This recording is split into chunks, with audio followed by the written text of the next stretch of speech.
Long-haul truck drivers who run the Newell Highway between Coonabarabran and Narrabri will tell you the same thing independently of each other, regardless of where they are from or how long they have been running the route. They do not stop in the Pilliga at night. They fill their tank before they go in, and they do not pull over until they reach the other side. Not because the road is difficult or the wildlife is dangerous in any unusual way, because something about the 75 miles of dense forest between those two towns at night has been producing a consistent, specific discomfort in people who pass through it for longer than most Australians realize. The lights are the part of that story that has been documented the most carefully. They are not the only part. This channel covers ancient Australian history most people were never taught. Subscribe now, and new episode only on Spotify. Link is below. Let us know in the comments if you have ever driven the Newell Highway at night, and whether you stopped. The largest native forest west of the Divide. 5,000 square kilometers of semi-arid woodland in north-central New South Wales. That is the Pilliga scrub. The largest continuous native forest remaining west of the Great Dividing Range, covering a stretch of country that runs roughly between the towns of Narrabri in the north and Coonabarabran in the south, with Barradine sitting at its center as the closest town of any kind to the forest heart.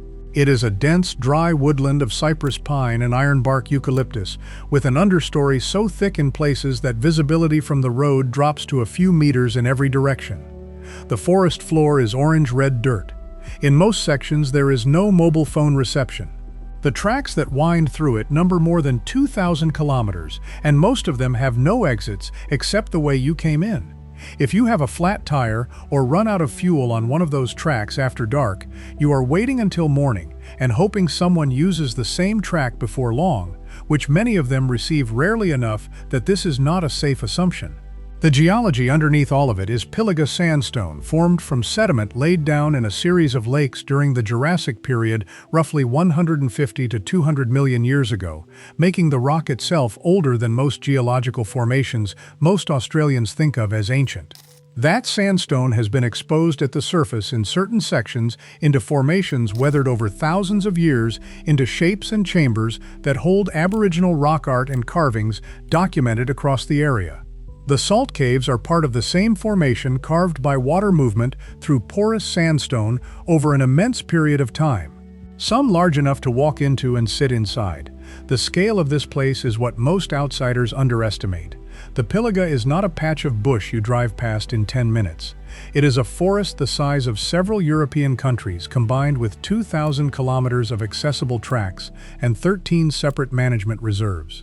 A person who drove into it without a plan, a full tank, and reliable navigation could spend considerable time finding their way back out. The forest does not announce that it has swallowed you. It simply closes around the track behind you and keeps going. The Pilliga is on Gamilaroi and Gamilaroi people's country. These are related language groups whose traditional territory covers a significant portion of northwestern New South Wales. Their connection to this specific forest is ancient and ongoing. The Pilliga Forest Discovery Centre acknowledges that all the tracks within the Pilliga are of Aboriginal significance, not just the ones with signs on them. The sandstone caves are the site within the Pilliga most specifically connected to Gamilaroi cultural significance. They are not signposted. At the specific request of Aboriginal elders, the caves are deliberately excluded from the directional signs throughout the park.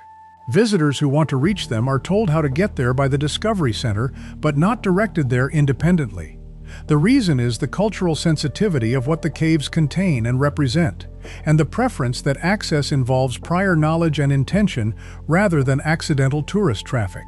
The rock art and engravings at the sandstone caves represent a layered record of Gamilaroi presence in this forest, stretching back tens of thousands of years before European knowledge of the continent. European exploration of the region was first recorded in 1818, and pastoral settlement followed in the 1820s and 1830s.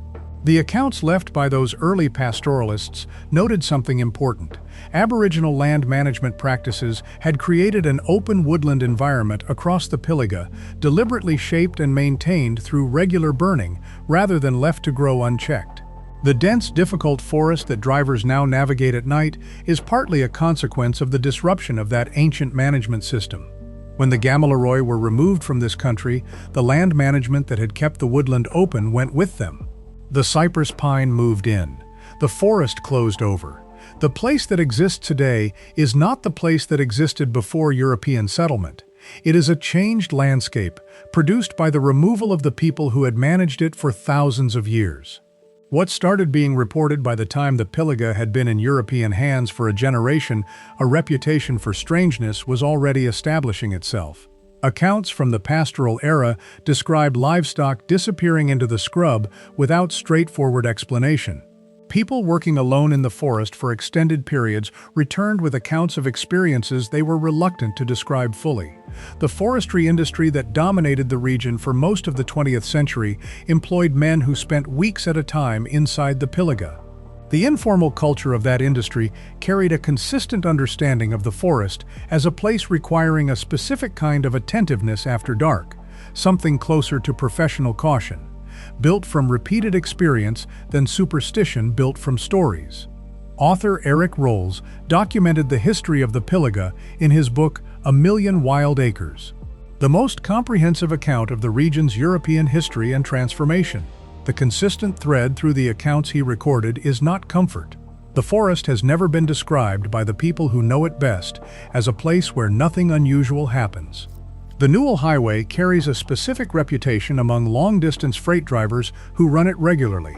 The stretch between Coonabarabran and Narrabri, approximately 120 kilometers through the heart of the forest, is the section drivers discuss with each other in ways they do not discuss other stretches of Australian highway. Not the road conditions, not the wildlife. What people report noticing alongside the road in the forest at night, and the collective decision among experienced drivers to keep moving until the forest ends. This is not a story passed around by tourists. It is a practical culture that developed among professional drivers across many decades of running the same route independently of each other, arriving at the same conclusion: the lights. What witnesses describe in the Pilliga are unexplained luminous phenomena observed inside dense forest at night. Reports come from station workers, long-haul drivers, and independent researchers across a span of many decades. A researcher named Craig Powell, who visited the Pilliga specifically to investigate the reports and documented his experience in detail, described watching the phenomena for a sustained period alongside another observer. Both witnesses were present for the same event.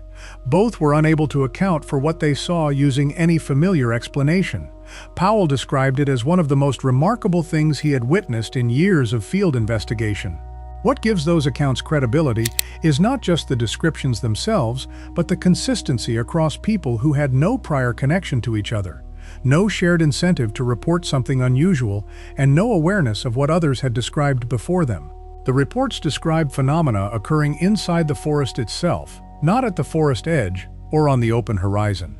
That distinction matters more than it might seem, and it is directly connected to why the standard scientific explanation applied to similar Australian phenomena elsewhere in the country does not work here.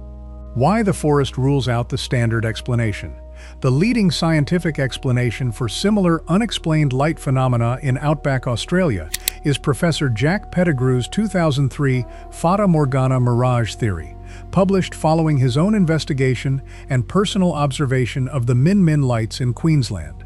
The mechanism depends on a specific atmospheric condition forming above flat, open terrain, bending light from a distant source below the horizon to make it appear hovering above it.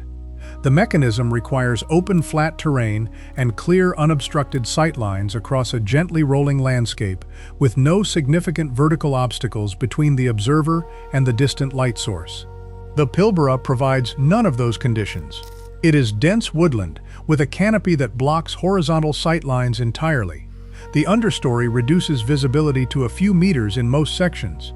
There is no flat open terrain without obstruction in any direction. The atmospheric mechanism that produces a Fata Morgana effect that cannot function inside a closed forest canopy where both the observer and any nearby light source are surrounded by trees on all sides. The leading scientific explanation for comparable Australian phenomena is not a partial explanation for what is reported in the Pilliga. It does not apply to this environment at all. Other natural candidates proposed for unexplained light phenomena in dense forest environments have been considered and do not account for the reports in a way that fits all the available evidence. The absence of a confirmed mechanism is not itself proof of something extraordinary. It simply means no explanation has been identified that fits both the specific environment and the specific accounts simultaneously. That gap is where the Pilliga currently sits in the scientific record, unresolved and largely unexamined by formal research. The honest position is that something has been reported in the Pilliga consistently by people with no obvious motive to fabricate an unusual experience in an environment that rules out the best available mechanism from a comparable and better documented case.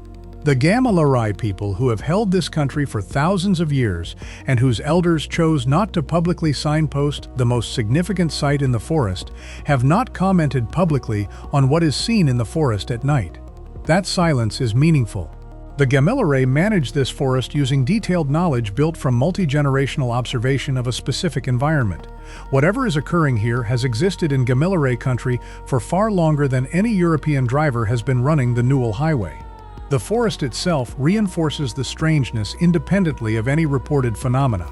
It is the largest native forest west of the Great Dividing Range, with no phone reception across most of its area, and 2,000 kilometers of tracks with limited signage.